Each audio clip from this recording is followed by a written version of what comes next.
Японы Токио хотод ирсэн байна. Тийм анх удаа ирж байгаа болохоор аялын компаниар ирсэн. Die аялын компани угаасаа бүх юмыг бэлдээд өгчдөг болохоор үнэхээр амар байдаг юм байна. Тийм бидний онгоцны бодол дээрээ сая тосож өртөж маань тосож аваад тэгээд айгуу гой тухтай машинд сууж ирээд тэгээд одоо дайваа дээр ирсэн байна. Энэ болохоор манай хөтөж түрүүн ярьж өгчээсэн хогоор бүтсэн арал гэдэг юм нь бол Японд ирсэн хүмүүс айгуу сайн мэддэг гэсэн.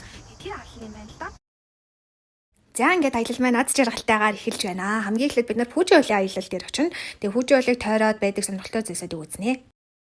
Бидний дараагийн очсон газар бол Фужи уулын ойролцоох Овокадоны гэдэг цогцлбор газар байсан. Тэгээд энд ингээд дүүжин гүрээр бид нар доошоогоо байгалийн сайхныг гайхшран буугаад өнгөж бунгал хажууд нь байдаг талаан дээрэмчтний хөлөг онгоц гэдэг ийм гоё хөлөг онгоцонд суугаад далаа эргээр аялсан байгаа. Маш гоё байгалийн үзэсгэлэнг бол энд сууж харсан. Тэгээд энэ далаан дээрэмчтний хөлөг онгоц маань өөрөө маш гоё зохион байгуулалттай. Тэгээд аюу гоё орчинтой суугаад чийлрээд байгалыг хараад зураг хөргөө даруулаад явж байхад үнэхээр гоё тогтчлолттой гоё хөлөг онгоц байлээ.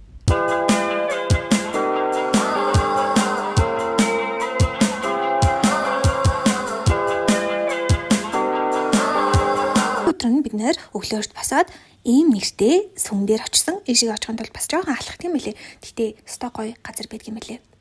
Энэ болохоор Гэлэнманар байдаг сүм юм билээ л дээ.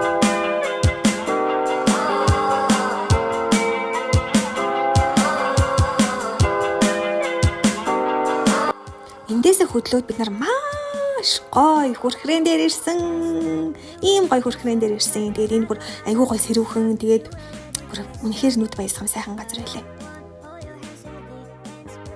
Японд ингэж явж байхад жуулчдыг хэрхэн яаж татах вэ гэдгийг бүр маш сайн мэддэг хүмүүс шиг санагдсан. Ер нь бол өнцөг бүрэл маш гоё анхаарч гоё олгохт нь жуулчдад гоё яхад нь анхаардаг юм шиг санагдсан. За үргэлжлүүлээд бид нэр мэдээж гадаад ирсэн хүмүүсээ та жоохон шопинг хийх хэрэгтэй брэнд аутлет дээр ирсэн. За сайхан явж будал дээр ирсэн. Будал маань харин ийм гоё цэвэрхэн тогтоо сайхан сүлжээ юм будал гэдэм билээ. Тэгээ буудлаа сайхан амраад маргаашиг тэгсэн ядан хүлээж сэрээд тэгээ өглөөний цай болохоор буудлаасаа ингээд буфет байдаг. Маш гоё цэвэрхэн хамттай.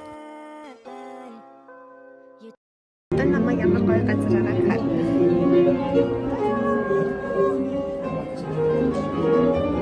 Ito гоё газар саруулъя.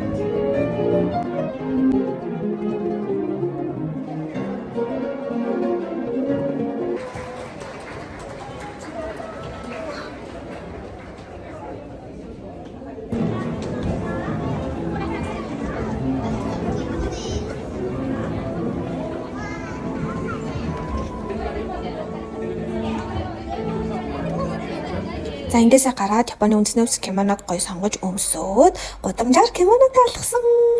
Японд ирсэн хүн байна да энэ гоё мэдрэмжийг мэдэрч үзэх хэрэгтэй шүү. За тэгээ кимонотойгоо сенсорч сүм барсан. Сенсорч сүмэнд болохоор 628 онд баригдсан маш урт түүхтэй сүм юм билээ. Тэгээ Японы уламжлалт дурсгалуудыг гоё ингэж авч үлдсэн ийм гоё сүм юм билээ. Энд бол ялцчгүй нэг юм гоё Япон vibe болторд юм билээ.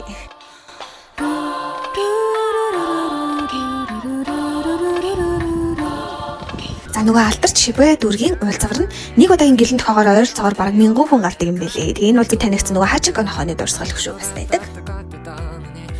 Үргэлжлүүлээд бид нар Шинагавагийн Ако парк дээр хөгжөлтөө цагийг өнгөрүүлсэн. Хүрхэн дэлхийн болон халимны үзүүлбэрүүдтэй. За Токиогийн Планет Стон музей дээр ирсэн байна.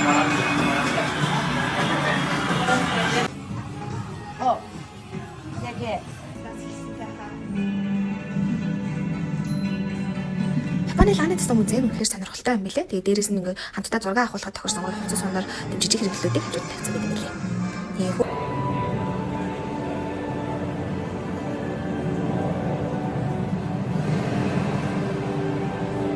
Японд очиж үзмээр байсан зөндөө олон газрууд байсан. Тэгээ тийм болохоор би аяллахаа хөтөлбөрийг дахиад 2 хоногор сунгаад чөлөөт 2 өдрийг аяллахаа газартаа ярьж агаад өөрөө очимоор байсан газруудыг сонгосон. Тэгээд Monster Travel аяллаа газартаагаа ярилцаад надад илүү сонирхолтой үзмээр байгаа газруудыг судалж өгөөд бас тикетүүдийг нь ихт захиалж өгсөн. Тэгэхгүй бол ер нь бол очихоор дууссан гэдэг юм лээ шүү.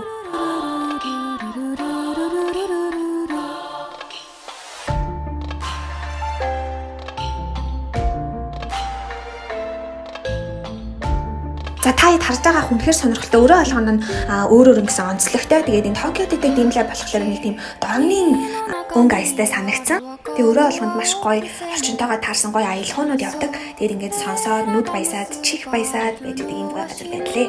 Би тэгээ зөндөө олон зураг гоё бичлэгнүүдтэй болж авсан. Миний чөлөөт өдрийнхөө дараагийн очсон газар бол Shibuya Sky. Shibuya Sky-ийн 23 давхарт нь ингэж гоё харагддаг. Зураг даруулахад бас амарч чийлэрч суухад үнэндээ гоё газар байна лээ. Чөлөөт өдрийнхөө дараагийн очсон газар бол метрондо суугаад Акихабара гэдэг энэ гудамжинд очсон. Энд анime манга дуртай хүмүүс л энд заавал ирэх ёстой газар байлаа шүү. За тэгээ залуу хүмүүс шөнө оройгоор шөнийн Токиогоор зугаалсан. Токио өөрөө аялахад хамгийн аюулгүй хот болохоор бүх юм нь маш гоё байсан.